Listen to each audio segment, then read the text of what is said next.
L'idole des jeunes, le spectacle musical sur la vie de Johnny Hallyday, va-t-il vraiment voir le jour? Selon Fabien Lecoeuvre, la veuve du chanteur ne posera pas son veto sur ce projet jugé polémique par certains fans du rocker.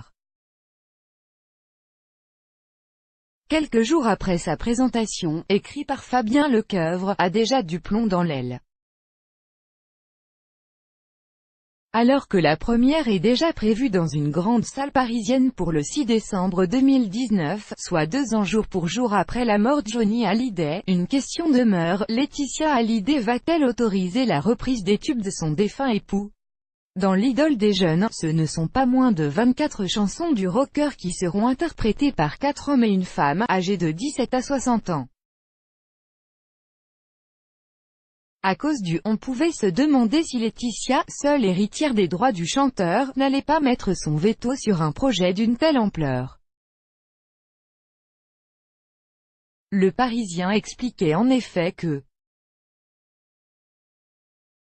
une condition sine qua non qui ne faisait pas très peur à l'entourage du producteur, les sosies de Johnny peuvent bien reprendre ses chansons, il n'y a pas de raison que nous ne puissions pas, ces derniers avaient apparemment raison, à en croire les affirmations de Fabien Lecoeuvre. Interrogé par Closer, le célèbre attaché de presse qui se charge de l'écriture du spectacle a tenu à clarifier la situation: ça ne racontera pas la vie de Johnny Hallyday.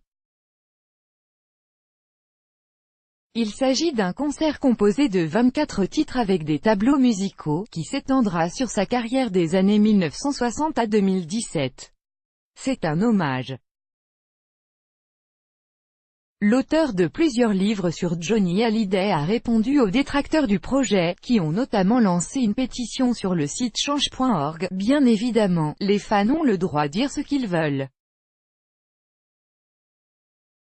Mais je pense que ce sont ces mêmes fans qui se rendront au concert. L'auteur de s'en est notamment pris aux propos de Fabien Lecoeuvre dans Touche pas à mon poste.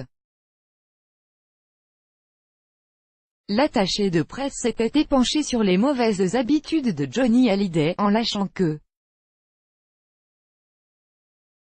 pour ce fan en colère, cette révélation est incompatible avec un spectacle sur la vie de l'idole des jeunes. Il demandait donc à Laetitia Hallyday de refuser ce projet de comédie musicale. Cette requête ne fait pas frémir Fabien Lecoeuvre. Laetitia Hallyday est intelligente.